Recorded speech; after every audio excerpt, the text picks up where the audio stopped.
So my name is Diego Piña Lopez. I'm the program manager for Casa Alitas, and we are here at our shelters facility.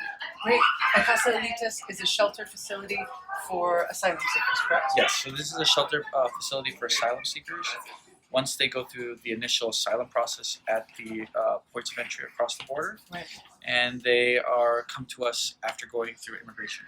They go through immigration, and then when they supply proof of having a sponsor, they come here. Is that correct? So essentially, what it looks like is they will come to the border, right? Right. And then they will come across and claim asylum, Okay. where they go through a process evaluation, credible fear interview. Oh, okay. Which there's usually 2 interviews. One is 30 minutes, the second's about 15, and it's called a credible fear interview. Okay. And they could be in custody for somewhere between a day to 72 hours, so 3 days. Okay. And then from there, they often go to Border Patrol, from Border Patrol or CBP, Customs Border Protection. Okay. They'll go to ICE. They'll go to ICE. And then from there, they are evaluated whether or not they'll be coming to us. Okay. Are you still filming? Okay, great. Keep going. Yeah. No, go ahead. Sorry. Pause. Do you need to? Okay. Great. Okay, great. So, back to, I think there's a lot of misconception about what's going on. There's a lot of fear about people flooding the borders, and the misconception is that people are coming into the country and then not going to their court. They're not making their court dates, and so they're just staying in the country illegally without going through due process and stuff. So, what is your take on that? I think a lot of the families that come here want asylum, want an opportunity to plead their case.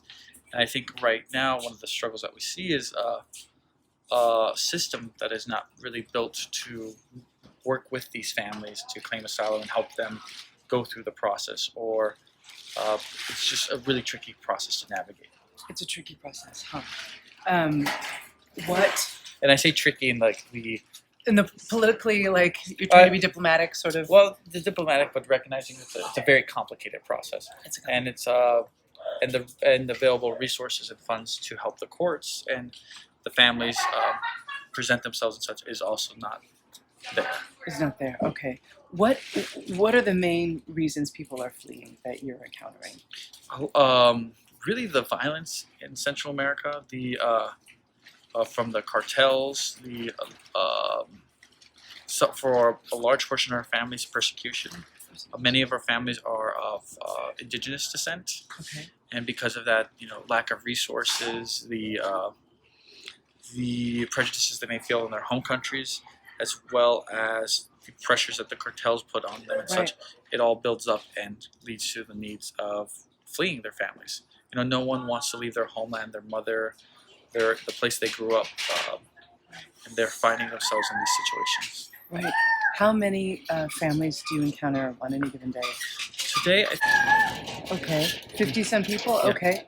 And most are from Central America, is that correct? yes, Okay.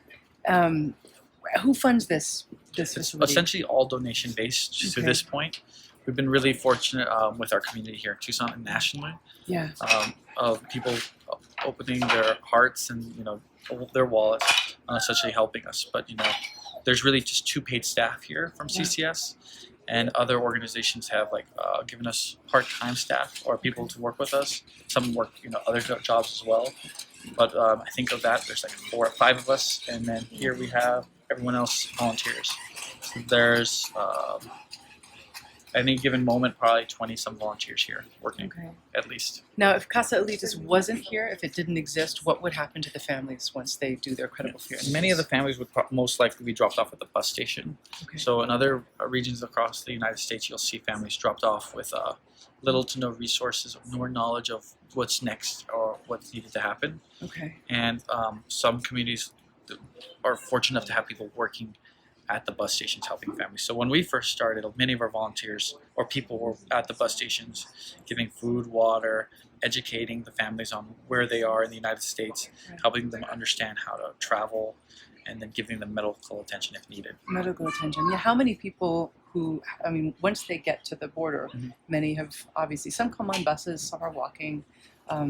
What kind of condition are people in by the time they get to you? Many families come in a diverse set of conditions. Okay. but majority, just coming out of the summer, we see quite a few people dehydrated. But we see people with illnesses like chickenpox coming through, Oh wow. and we, or flu-like symptoms, or on the way of getting sick and such. So we meet people at where they're at and giving them the medical attention and medical screenings Yeah. and any additional resources that they need. Right. How has your interaction been with members of Border Patrol, the members of ICE? We've been really fortunate, and I think that's one of the trickier things as well, is being able to really navigate a working relationship, and for them to have. They drop off families to us versus leaving them at the bus station. Right. Okay. So we talk every morning Okay. about about how many numbers they will be releasing to us, or how many people Right. they can, and to make sure that they have a safe place to land versus being dropped off at the bus station, and for us to try to navigate on bringing them here or another space in the community. So you guys are working together. I think our relationships. That's a fun question. That's not my favorite question. Not your favorite question. There is a modicum, at least, of workability if they're I bringing think- them here. I think they understand the need for us in the community, I see. Okay. and they work to make sure that there's a safe alternative for families. It does not say that they haven't dropped families off at the bus station, or that and that's happened twice in our community. Okay.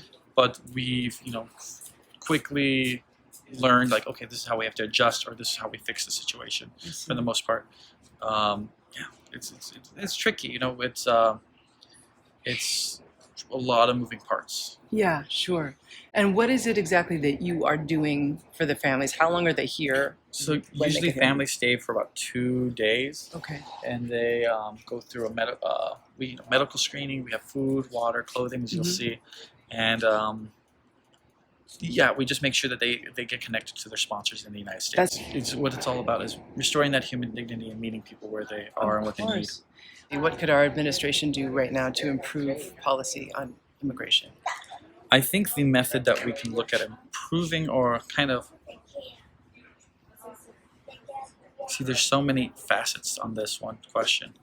And I am now no expert on this. Right. I think our way of working with in Central America, or countries around the world, is really one of the biggest things. It's like, how do we interact with one another? How do we, especially our neighbors to the south, how do we make sure that they have the necessary resources to, so these families do not have to leave. flee their homelands, right? So what is missing in our interaction with them in supporting the growth that's a necessity for that? Yeah. And then I think with our own asylum, because there will always be people needing asylum, is having a system that is what we always hope for, is balanced, that's educated, that is there to really support people and understand where people are coming from.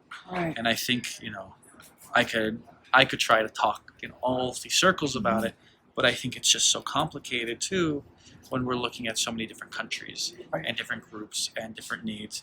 But I think our definitions and how we may sometimes hold ourselves to very strict definitions or ideas of what something looks like, and it has to be willing to change or evolve, especially with the times.